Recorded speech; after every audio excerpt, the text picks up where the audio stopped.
നമസ്കാരം. ഈ വാർത്താ ദിനത്തിൽ ഇതുവരെ സംഭവിച്ച മുഴുവൻ വാർത്തകളും സമഗ്രമായി പരിശോധിക്കാം. ന്യൂസ് ബ്രേക്സ് ആരംഭിക്കുന്നു. എല്ലാ പ്രേക്ഷകർക്കും സ്വാഗതം. ആദ്യ വാർത്തയിലേക്ക്. സംസ്ഥാനത്ത് പകർച്ചവ്യാധികൾ തടയാൻ ഹൈപവർ കമ്മിറ്റിയുമായി സംസ്ഥാന സർക്കാർ. ജില്ലാ തലങ്ങളിലും ആക്ഷൻ കമ്മിറ്റിക്ക് രൂപം നൽകുമെന്ന് ആരോഗ്യമന്ത്രി കെ മുരളീധരൻ പറഞ്ഞു. അതേസമയം കോഴിക്കോടും കൊല്ലത്തും വയനാട്ടിലും ഇന്ന് ഷിഗല്ല ബാധ സ്ഥിരീകരിച്ചു. കോഴിക്കോട് നിപ വൈറസിന്റെ ഉറവിടം കണ്ടെത്താനായില്ലെന്ന് ജില്ലാ കളക്ടർ പറഞ്ഞു. തിരഞ്ഞെടുപ്പ് കാരണം മഴക്കാലപൂർവ്വ ശുചീകരണം തടസ്സപ്പെട്ടത് പകർച്ചവ്യാധികൾ വർദ്ധിക്കാൻ കാരണമായെന്നാണ് സർക്കാർ വിലയിരുത്തൽ. ജാഗ്രതാ സംവിധാനം ശക്തിപ്പെടുത്താനാണ് ആരോഗ്യവകുപ്പിന്റെ തീരുമാനം. പകർച്ചവ്യാധികൾ മുൻകൂട്ടി കണ്ട് നിയന്ത്രിക്കാനുള്ള നടപടികൾക്ക് രൂപം നൽകും. ഇതിനായി ഡോക്ടർ SS ലാൽ അധ്യക്ഷനായ സംസ്ഥാനതല ആക്ഷൻ കമ്മിറ്റിയെ നിയോഗിച്ചു.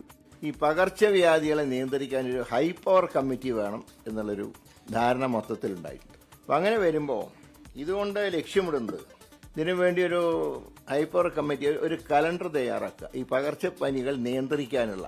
കോഴിക്കോട് മെഡിക്കൽ കോളേജിൽ നിപ ബാധിച്ച് ചികിത്സയിൽ കഴിയുന്നയാളുടെ ആരോഗ്യനില അതീവ ഗുരുതരമായി തുടരുകയാണ്. ഉറവിടം കണ്ടെത്താൻ ഇതുവരെ കഴിഞ്ഞില്ലെന്ന് കോഴിക്കോട് കളക്ടർ MS മാധവിക്കുട്ടി അറിയിച്ചു. കൃത്യമായിട്ട് ഹോസ്റ്റ് ചെയ്താണെന്ന് കണ്ടെത്താൻ പറ്റിയിട്ടില്ല. നമുക്ക് ആദ്യമേ പറഞ്ഞിട്ടുണ്ടായിരുന്നു അവരുടെ ഗോഡൌണിൽ ആവാം എന്നുള്ളത് പറഞ്ഞു. പക്ഷേ ഗോഡൌണിൽ പരിശോധിച്ചിരുന്നു. ഗോഡൌണിൽ പക്ഷേ ബാഡ് ഡ്രോപ്പിംഗ്സ് ഒന്നും നമുക്ക് കണ്ടെത്താൻ കഴിഞ്ഞില്ല. അതേസമയം കോഴിക്കോട്, വയനാട്, കൊല്ലം ജില്ലകളിൽ ഇന്ന് ഷിഗല്ല രോഗം സ്ഥിരീകരിച്ചു.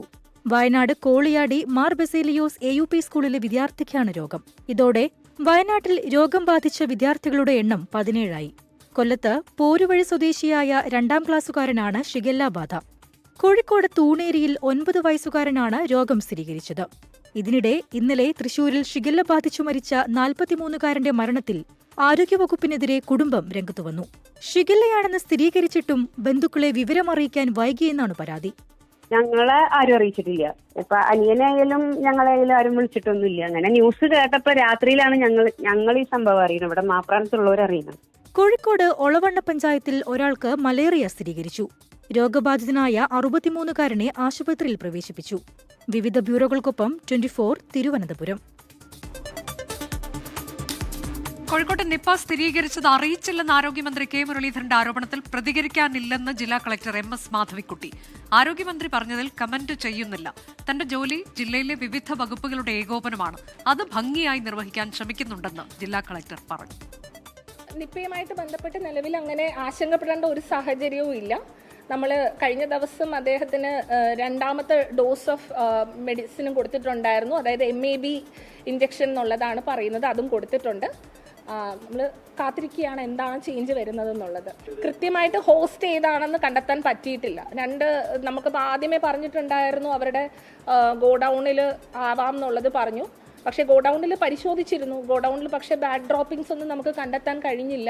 ടോട്ടൽ 120+ ഉണ്ട്. എക്സാക്ട് നമ്പർ DMOന്റെ കയ്യിലാണ് പറയാം. ഇല്ല, അതിന് എനിക്ക് കമന്റ്സ് ഒന്നും ഇല്ല. ഞാൻ പറഞ്ഞില്ല, ഞാനൊരു ജില്ലാ കളക്ടറാണ്. ജില്ലാ കളക്ടർ എന്നുള്ള രീതിയിൽ ജില്ലയിലുള്ള എല്ലാ ഡിപ്പാർട്ട്മെന്റ്സിനെയും ഏകോപിപ്പിച്ചുകൊണ്ട് പോകുക എന്നുള്ളതാണ് എൻ്റെ ലക്ഷ്യം. എല്ലാ ഡിപ്പാർട്ട്മെന്റുമായിട്ട് സഹകരിച്ച് പ്രവർത്തിക്കുക എന്നുള്ളതാണ് എൻ്റെ കടമയും. അത് മര്യാദയ്ക്ക് നിർവഹിക്കാൻ ഞാൻ നോക്കുന്നു. അത്രയേ ഉള്ളൂ. ഇന്നത്തെ മറ്റൊരു പ്രധാനപ്പെട്ട വാർത്തയിലേക്കാണ്. വിമർശനങ്ങൾ ഉയർന്നിട്ടും തളിപ്പറമ്പിൽ PK ശ്യാമളയെ തന്നെ മത്സരിപ്പിച്ചതിൽ സംസ്ഥാന സെക്രട്ടറി MV ഗോവിന്ദനെ പരോക്ഷമായി വിമർശിച്ച് CPIM general secretary MA Baby. നേതാവുമായി ബന്ധപ്പെട്ടയാളെ സ്ഥാനാർത്ഥിയാക്കുന്നത് പാർട്ടിയെ കടന്നാക്രമിക്കാൻ അവസരം നൽകുമെന്ന് തോന്നിയാൽ അത് ഒഴിവാക്കാനുള്ള ഔചിത്യം ബന്ധപ്പെട്ട നേതാവ് തന്നെ കാണിക്കണമെന്നാണ് MA ബേബിയുടെ പ്രതികരണം. തളിപ്പറമ്പിലെ സ്ഥാനാർത്ഥി നിർണയം പാളിയെന്ന് കണ്ണൂർ ജില്ലാ നേതൃത്വവും സംസ്ഥാന നേതൃത്വവും സ്വയംവിമർശനപരമായി വിലയിരുത്തുമ്പോഴും ആരാണ് ആ പേര് നിർദ്ദേശിച്ചതെന്നാണ് CPIMലെ ചർച്ച. കണ്ണൂർ ജില്ലാ കമ്മിറ്റിയിൽ സെക്രട്ടറിക്ക് നേരെ ഉയർന്ന ചോദ്യത്തിന് കൂടിയാണ് ജനറൽ സെക്രട്ടറി MA ബേബി പരോക്ഷമായി ഉത്തരം നൽകുന്നത്.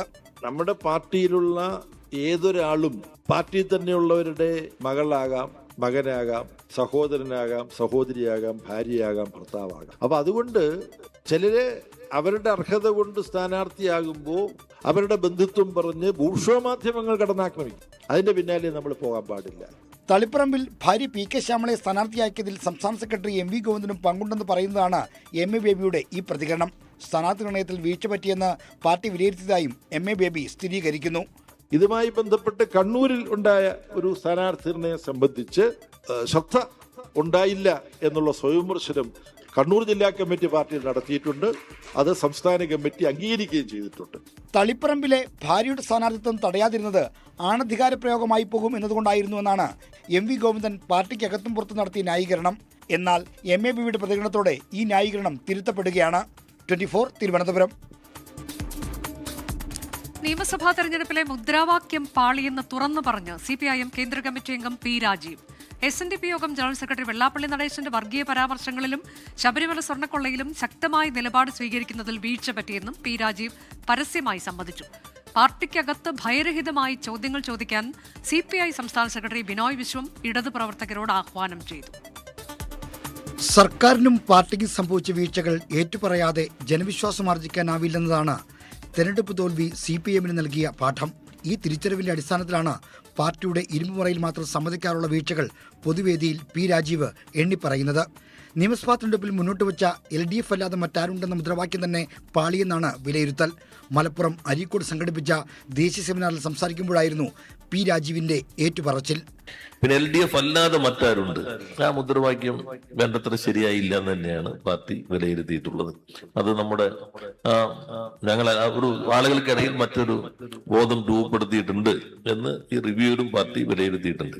വെള്ളാപ്പള്ളി നടേശന്റെ വർഗീയ പരാമർശങ്ങൾക്കെതിരെയും ശബരിമല സ്വർണ്ണക്കൊള്ളയിലും കർശന നടപടി സ്വീകരിക്കാതിരുന്നതും തെറ്റായിപ്പോയെന്ന തെരഞ്ഞെടുപ്പ് അവലോകന റിപ്പോർട്ടിലെ വിലയിരുത്തലും P. രാജീവ് പൊതുവേദിയിൽ ആവർത്തിച്ചു. ശബരിമലയുടെ പ്രശ്നം, അതിൽ നമ്മൾ നടപടിയെടുക്കുമ്പോൾ ആ സന്ദർഭത്തിൽ തന്നെ നടപടിയെടുക്കേണ്ടതായിരുന്നു. പാർട്ടിയുടെ സംഘടനാ സാങ്കേതികത്വങ്ങളെല്ലാം നോക്കേണ്ടിയിരുന്നതെന്നും ഇപ്പൊ നമ്മൾ കണ്ടിട്ടുണ്ട്. പക്ഷെ മറുവശം ഇപ്പൊ കണ്ടോളണം, ഒരു സ്വർണം പോലും നഷ്ടപ്പെട്ടില്ല എന്ന് പറഞ്ഞ ആളെയാണ് ഔട്ട് ഓഫ് അജണ്ട മന്ത്രിസഭയിൽ തന്നെ കൊണ്ടുവന്നിപ്പോ ഗവൺമെന്റിന് വേണ്ടി വാദിക്കാൻ വെച്ചിട്ടുള്ളത്. പാർട്ടിക്കകത്ത് ഭയരഹിതമായി ചോദ്യങ്ങൾ ഉന്നയിക്കണമെന്ന ആഹ്വാനവുമായി CPI സംസ്ഥാന സെക്രട്ടറി ബിനോയ് വിശ്വം രംഗത്തുണ്ട്. ഭയപ്പാട് കൂടാതെ സങ്കോചനം മാറ്റിവെച്ചുകൊണ്ട് ചോദിക്കപ്പെടേണ്ട എല്ലാ ചോദ്യങ്ങളും ചോദിക്കാനാണ്. അത് താത്വികമാണ്, ആശയപരമാണ്, രാഷ്ട്രീയമാണ്, സാംസ്കാരികമാണ്. അതിനകത്ത് പരിസ്ഥിതി ഗൗരവമായ ഒന്നാണ്, ലിംഗസമത്വം ഗൗരവമായ ഒന്നാണ്. തോൽവിയുടെ ഉത്തരവാദിത്വം ചുമത്തി സംസ്ഥാന സെക്രട്ടേറിയറ്റ് പിരിച്ചുവിടണമെന്ന് അഭിപ്രായപ്പെട്ട മുതിർന്ന നേതാവിനെ താക്കീത് ചെയ്യാൻ ഇന്നലെ CPI തീരുമാനിച്ചിരുന്നു. അതേ പാർട്ടിയുടെ സെക്രട്ടറിയാണ് ഇപ്പോൾ നിർഭയമായി അഭിപ്രായം പറയണമെന്ന് ആഹ്വാനം ചെയ്യുന്നത് എന്നതാണ് വൈരുദ്ധ്യം. 24 തിരുവനന്തപുരം. ശബരിമല സ്വർണ്ണക്കൊള്ള കേസ് പ്രതി A. പത്മകുമാറിനെതിരെ കടുത്ത നടപടി സ്വീകരിക്കാത്തതിൽ CPIMൽ ഒരു വിഭാഗം നേതാക്കൾക്കും പ്രവർത്തകർക്കും കടുത്ത അമർഷം. A. പത്മകുമാർ ജില്ലയിലെ പാർട്ടിയുടെ അന്തകനെന്നാണ് പത്തനംതിട്ട ജില്ലാ കമ്മിറ്റിയിൽ ഉയർന്ന വിമർശനം. പത്മകുമാറിനെ മയത്തിൽ തലോടി വിട്ടു എന്നാണ് കോൺഗ്രസിന്റെ പരിഹാസം. എന്നാൽ CPIM ഒരാളുടെയും സമ്മർദ്ദത്തിന് വഴങ്ങുന്ന പ്രസ്ഥാനമല്ലെന്ന് കേന്ദ്ര കമ്മിറ്റി അംഗം P. K. ശ്രീമതി പ്രതികരിച്ചു. ഇൻഡിഗോ വിമാനത്തിനുള്ളിൽ പ്രതിഷേധിച്ച യൂത്ത് കോൺഗ്രസ് പ്രവർത്തകരെ മർദ്ദിച്ചുവെന്ന കേസിൽ CPIM കേന്ദ്ര കമ്മിറ്റി അംഗം EP ജയരാജന് തിരിച്ചടി. കേസ് അവസാനിപ്പിച്ച പോലീസ് റിപ്പോർട്ട് കോടതി തള്ളി. തുടരന്വേഷണത്തിന് ഉത്തരവിട്ട് Thiruvananthapuram judicial first class magistrate കോടതി. നീതി ലഭിച്ചെന്നും കോടതി ഉത്തരവ് സ്വാഗതാർഹമെന്നും യൂത്ത് കോൺഗ്രസ് നേതാവ് ഫർസീൻ മജീദ് 24നോട് പറഞ്ഞു. മുൻ മുഖ്യമന്ത്രി ആക്രമിച്ചവരെ പ്രതിരോധിക്കുക മാത്രമാണ് ചെയ്തതെന്നും കോടതിയിൽ കാര്യങ്ങൾ വിശദീകരിക്കുമെന്നും EP ജയരാജൻ പറഞ്ഞു. 2022 ജൂൺ 13 കേസിനാസ്പദമായ സംഭവം.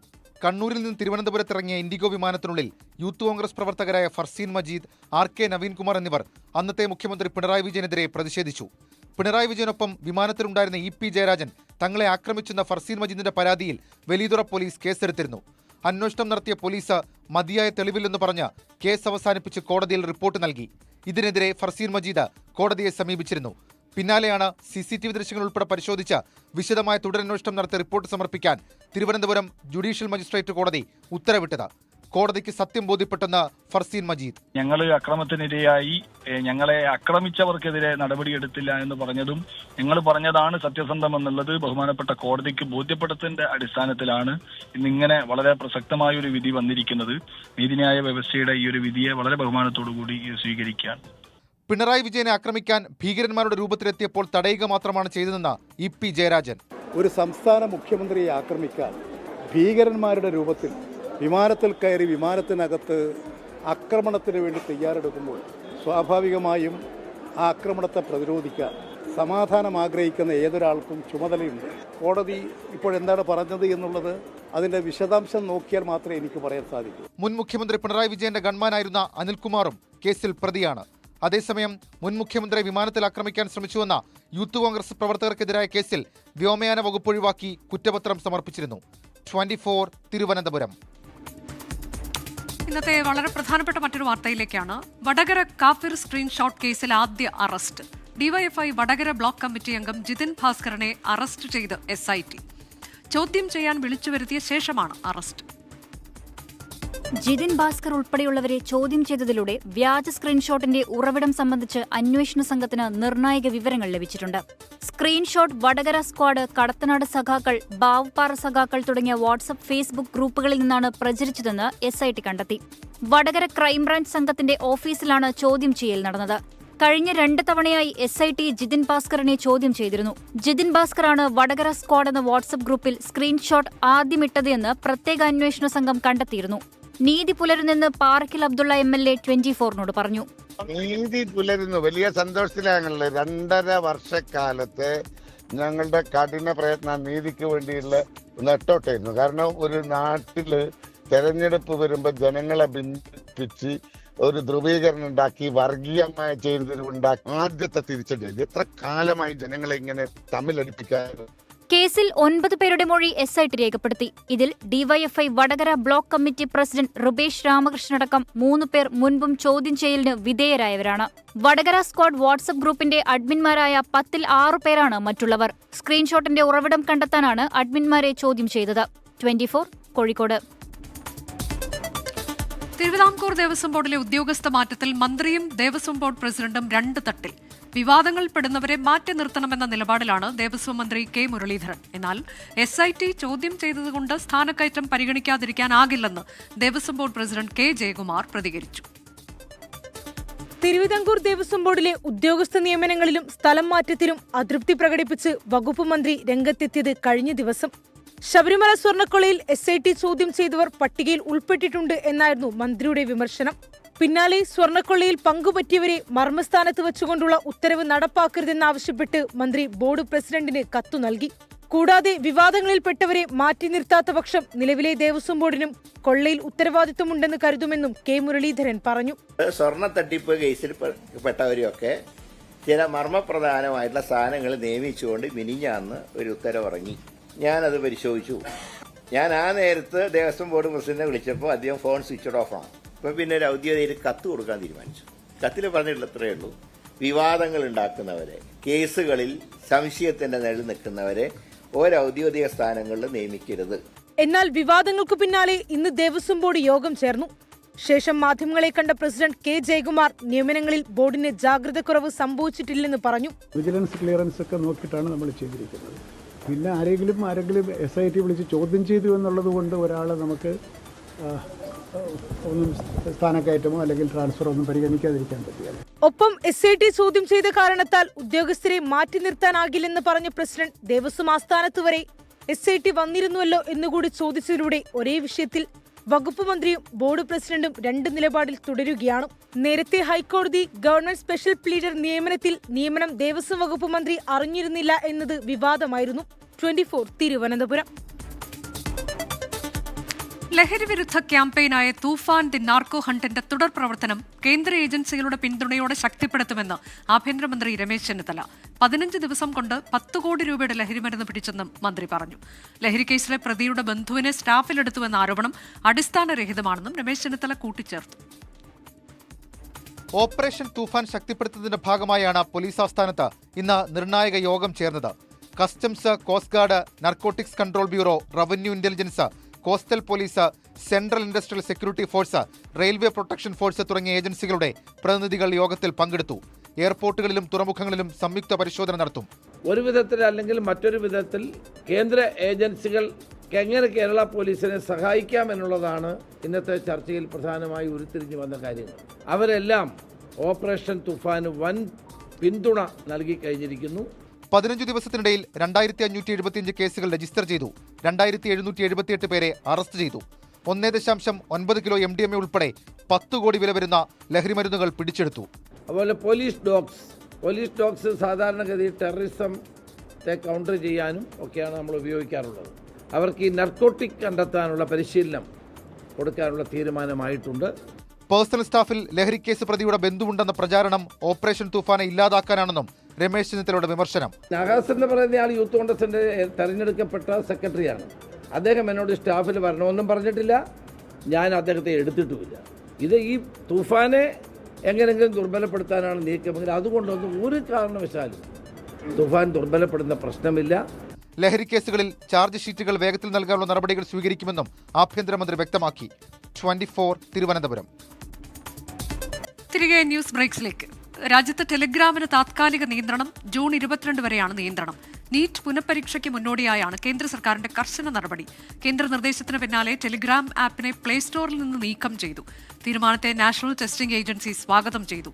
സർക്കാരിന്റേത് അതിരുകടന്ന നടപടിയെന്ന് ഇന്റർനെറ്റ് ഫ്രീഡം ഫൗണ്ടേഷൻ പ്രതികരിച്ചു. തിരുവനന്തപുരത്ത് മോർഫ് ചെയ്ത് നഗ്നചിത്രങ്ങൾ അയച്ചു നൽകി വീട്ടമ്മയ്ക്ക് ലോൺ ആപ്പ് നടത്തിപ്പുകാരുടെ നിരന്തര ഭീഷണി. യൂട്യൂബ് കാണുന്നതിനിടെ പ്രത്യക്ഷപ്പെട്ട ആപ്പിൽ ക്ലിക്ക് ചെയ്തതിന് പിന്നാലെ അക്കൗണ്ടിൽ ക്രെഡിറ്റായ 3000 രൂപ 5000 മടക്കി അയക്കണം എന്നായിരുന്നു ഭീഷണി. ഒടുവിൽ മോർഫ് ചെയ്ത നഗ്നദൃശ്യങ്ങൾ ബന്ധുക്കൾക്കുൾപ്പെടെ അയച്ചതോടെ സൈബർ പോലീസിൽ പരാതി നൽകുകയായിരുന്നു. യൂട്യൂബിൽ ഇങ്ങനെ ഒരു പരസ്യം കണ്ടപ്പോഴത്തേക്ക് ജസ്റ്റ് ഇങ്ങനെ ഒന്ന് ക്ലിക്ക് ചെയ്തപ്പോൾ അത് താനെ പ്ലേ സ്റ്റോർ കയറി ഇൻസ്റ്റാൾ ആവുകയാണ് ചെയ്തത്. അങ്ങനെ ആപ്പ് തുറന്നപ്പോഴത്തേക്ക് അതിൽ നമ്മുടെ ആധാർ, പാൻ കാർഡ്, പാസ്ബുക്ക് കൊടുക്കാൻ പറഞ്ഞു. ഇങ്ങനെ കൊടുത്തു നോക്കി ജസ്റ്റ്. വെള്ളല്ലൂർ സ്വദേശിയായ വീട്ടമ്മ ജയ് ക്രെഡിറ്റ് എന്ന ആപ്പിന്റെ ലിങ്കിലാണ് ക്ലിക്ക് ചെയ്തത്. വിവരങ്ങൾ പങ്കുവച്ചതോടെ തുക പോലും പറയാതെ 3000 അക്കൗണ്ടിലെത്തി. 2 തവണയായിട്ടാണ് പണമെത്തിയത്. പിന്നാലെ 7 ദിവസത്തിനുള്ളിൽ 5000 രൂപ തിരിച്ചടയ്ക്കണമെന്ന് ഭീഷണിപ്പെടുത്തി.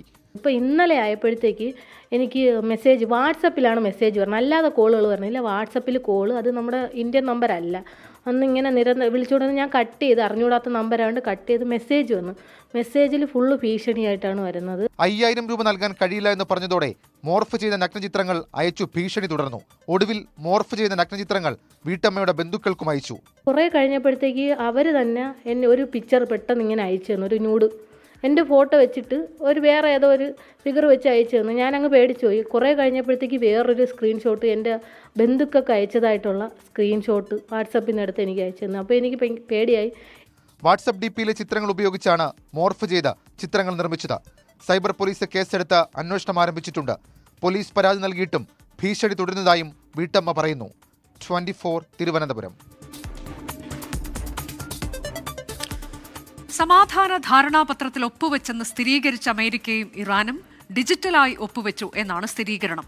വെള്ളിയാഴ്ചയുടെ കരാർ ഔദ്യോഗികമായി ഒപ്പുവെക്കുന്നതോടെ ഹോർമുസ് കടലിടുക്ക് പൂർണ്ണമായി തുറക്കുമെന്ന് ഡൊണാൾഡ് ട്രംപ് അറിയിച്ചു.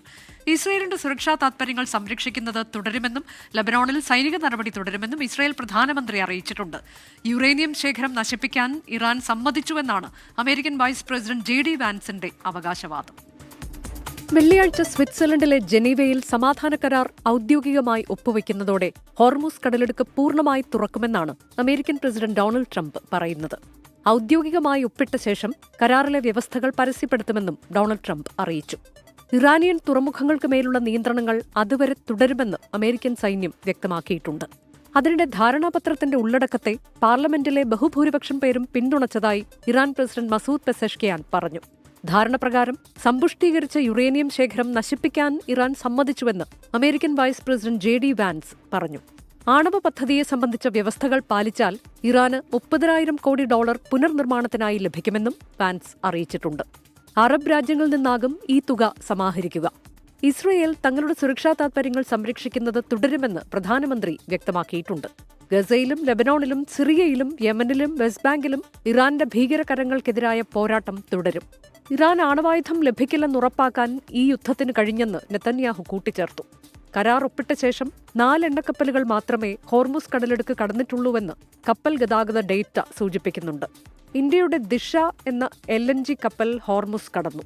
മാർച്ച് ആദ്യവാരത്തിൽ ഖത്തറിൽ നിന്ന് LNG നിറച്ച ശേഷം കടലിൽ കുടുങ്ങിക്കിടക്കുകയായിരുന്നു ദിശ. ഈ മാസം 18-ന് കപ്പൽ ഗുജറാത്തിലെത്തും. International desk 24.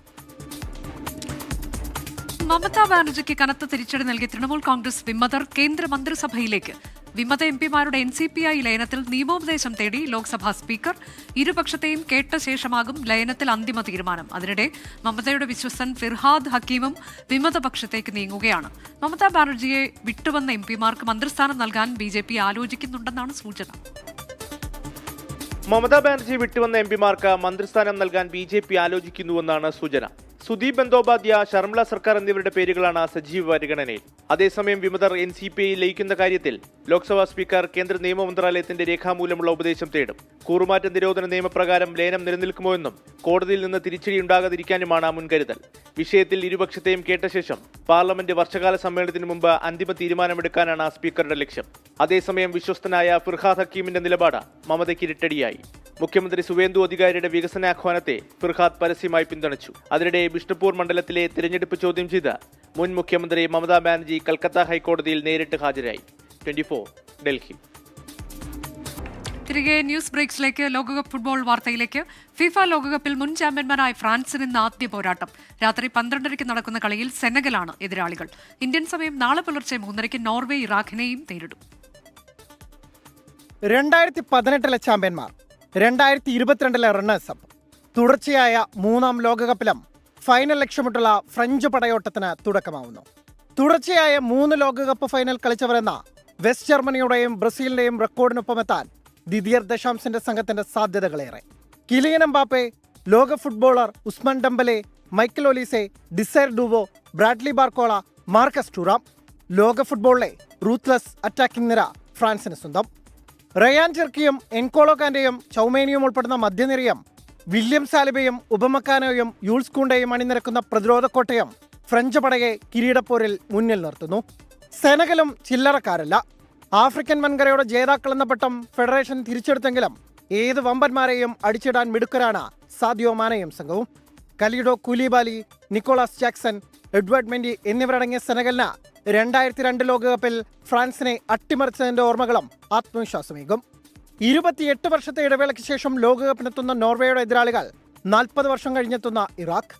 Erling Haaland, Martin Odegaard, Alexander Sorloth എന്നിവരുൾപ്പെടുന്ന നോർവേ യോഗ്യതാ റൗണ്ടിലെ പോലെ ഗോളടിച്ചു കൂട്ടിയാൽ ഇറാഖ് കനത്ത നാശം നേരിടേണ്ടി വരും.